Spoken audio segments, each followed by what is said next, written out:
के नखरे। महक और मोहन के घर काफी सालों बाद एक बेटी होती है। वो उसे देखकर काफी खुश रहते, उस बच्ची की छोटी सी छोटी चीजों का ख्याल रखते।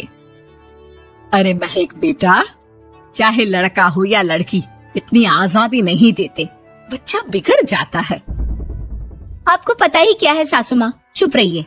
हम दोनों कमाते ही क्यों हैं? इन बच्चों के लिए ना।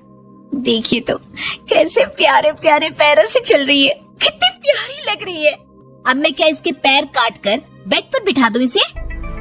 अरे मैंने ऐसा तो नहीं कहा, मेरे कहने का मतलब ये था कि बस करो ना माँ, क्या सारा दिन टोका चाकी करती रहती हो। अरे करने दो ना जो कर रही है। दोनों मियाँ बीवी अपने अपने काम में लग जाते हैं और सास मंदिर चली जाती है, लेकिन बेटी सौम्या घर में तेल का डिब्बा लेकर फैला देती है। घर को तो मैं पराठे की तरह सेक दूंगी। मैंने सारा तेल फैला दिया, अब मैं इसे सेक दूंगी।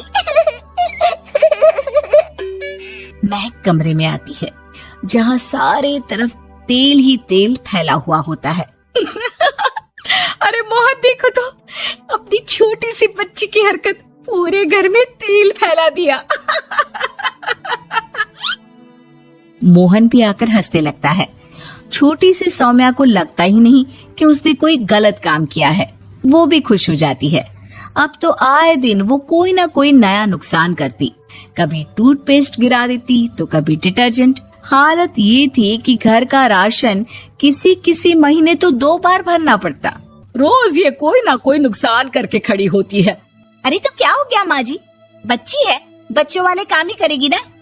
आप बिना पता नहीं क्यों उसी के पीछे पड़ी होती हैं। धीरे धीरे सौम्या बड़ी होती है। एक दिन, माँ देखो दरवाजा खोलो, वो ऑनलाइन मैंने जीन्स मंगवाई थी, वो आई होगी। 3000 दे देना और पैकेट ले लेना। 3000? ऐसे कैसे जीन्स है बेटा, ये तो बहुत बड़ा अमाउंट है। माँ फालतू बात थोड़ा कम ही किया करो और जल्दी जाओ, वरना समझ लो खाना नहीं खाऊंगी मैं आज सारा दिन। सास वहीं खड़ी सब देख रही थी, लेकिन अब तो उन्होंने भी बोलना छोड़ दिया था। अब तो आए दिन सौम्या के खर्चे बढ़ते ही जा रहे थे। कभी महंगी ड्रेस तो कभी दोस्तों के साथ पार्टी। पैसे दे दो तो ठीक, ना दो तो घर में कलेश। ये सब तुम्हारे ही कारण हुआ है। देख रही हो कैसी हरकतें हो रही है इसकी। रात के 8 बज गए हैं, लेकिन महारानी जी घर पर है ही नहीं। तभी सौम्या पड़ोस के लड़की के साथ वहाँ आती है। ओके बाय रोहन, कल फिर मिलेंगे, लव यू। ये क्या हरकत है सौम्या, आज तो तुमने हद ही पार कर दी। पापा कब से परेशान है। और ये लड़का कौन है? तभी पास खड़ी सास बोलती है, देखो महक, आज तक मैंने कहा नहीं था, लेकिन मैं आज कहूंगी, क्योंकि ये मेरे घर का मामला है। मैं नहीं चाहती कि मेरे बेटे का खानदान खराब हो या फिर कोई हम लोगों के घर के लिए बात करे। जाओ इसे ऊपर कमरे में छोड़ाओ, इससे कल बात करेंगे।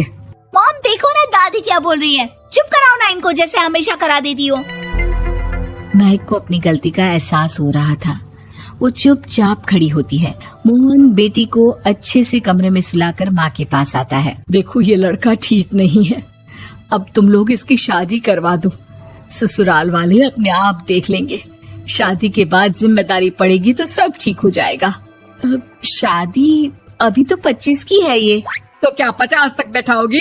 नहीं नहीं, ठीक कह रही है माँ, इसके लिए जल्दी से कोई लड़का देखता हूँ। अगले रोज सौम्या खाने के टेबल पर, मैं आप लोगों को बता देती हूँ, मैं रोहन से प्यार करती हूँ और उसी से शादी करूंगी। रोहन? वही ना सक्सेना का लड़का, वो सक्सेना जो पिछले महीने ही जेल से छूट कर आया है। वो जेल नहीं, काम के सिलसिले में अमेरिका गए थे। अच्छा, सक्सेना अमेरिका गया था तो क्या पैसा वैसा कमा कर नहीं आया? ये देख रही है ब्लाउज, उसकी बीवी ने सिला था मेरा। पैसे की कमी का रोना रो रही थी, पति को कोस रही थी कि जुआ खेलते पुलिस ने पकड़ा और लगी लगाई नौकरी भी छूट गई। दादी कुछ भी मत बोलो। मॉम, दादी को चुप कराओ ना। दादी जो बोल रही है ठीक बोल रही है। तेरे पापा ने तुझे देखने के लिए लड़के वालों को कल बुलाया है, समझी? अगली रोज लड़के वाले सौम्या को देखने आते हैं और उसकी शादी मयंक से हो जाती है। शादी के बाद सौम्या मायके आती है। वाह माँ, कितनी अच्छी शादी कराई है आप लोगों ने मेरी। लेकिन मुझे कुछ दिन और यहाँ रहना है। अरे बेटी, ये तेरा ही तो घर है, जितनी मर्जी रह। और क्या, दामाद जी कैसे हैं? अरे वो मयंक नहीं आया, कल शादी, आज तो अकेले, सब ठीक तो है ना? महक एक बार फिर सास पर चढ़ बैठती है। अब बस करिए ना माँ जी, अब तो ज्यादा ही हो रहा है। माना आपकी कुछ बातें मैंने नहीं मानी, लेकिन अब ये मेरी बेटी मायके आई है तो क्या उसका मतलब यही कि वो लड़कर आई है? हाँ पीना। सौम्या दादी की तरफ देखकर मुस्कुरा देती है, जैसे उन्हें चिढ़ा रही हो। दादी, मैं लड़का नहीं बल्कि ये बता कर आई हूँ कि मुझे कुछ दिनों के लिए यहीं रहना है, माँ के पास। मेरा मन धीरे धीरे ही तो ससुराल में लगेगा। अब अगर आप बोलती हैं तो चली जाती हूँ मैं। अरे नहीं नहीं बेटी, ये मतलब नहीं था तेरे दादी के बोलने का। सौम्या कमरे में चली जाती है और अगले ही पल जींस टॉप पहनकर बाहर आती है। माँ, मैं ना अपनी सहेली के घर जा रही हूँ, आने में देर हो जाएगी, खाना मैं वहीं खा लूंगी। सौम्या सहेली के घर चली जाती है। अरे सौम्या ससुराल से आई है, कहीं दिखाई नहीं दे रही। वो सहेली के घर गई है, काफी दिनों बाद बच्ची का मन कर गया होगा। महक रहने दे, अब इतना हल्के में ना ले।